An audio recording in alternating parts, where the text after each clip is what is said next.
Hi friends, Friday morning எழுந்திரிச்சோன்னே டீயை போட்டு குடிச்சிட்டு டேவை வந்து ஃப்ரெஷ்ஷாக ஸ்டார்ட் பண்ணியிருந்தேன்.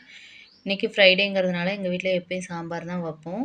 சாம்பாருக்கு ரெடி பண்ணிவிட்டு புடலங்காயை கட் பண்ணிவிட்டு உள்ளார உள்ள விதையெல்லாம் எடுத்துகிட்டு ஒன்றுக்குள்ளார ஒன்று வச்சு கட் பண்ணிங்கனாக்கா ஈஸியாகவும் கட் பண்ணலாம், சீக்கிரமாகவும் வேலை முடியும்.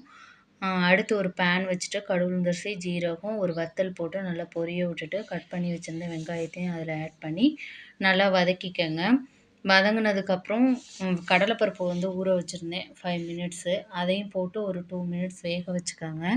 கொஞ்சம் கருவேப்பில்ல, கொஞ்சம் உப்பு ஆட் பண்ணிவிட்டு நம்ம கட் பண்ணி வச்சுருக்க புடலங்காயும் அதோடு ஆட் பண்ணிவிட்டு நல்லா வதக்கி விட்டுட்டு ஒரு மூடி போட்டு மூடி வச்சுருங்க.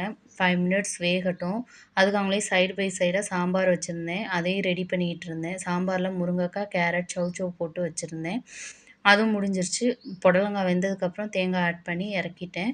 வீடியோ பிடிச்சா லைக் பண்ணுங்கள், சப்ஸ்கிரைப் பண்ணிக்கங்க.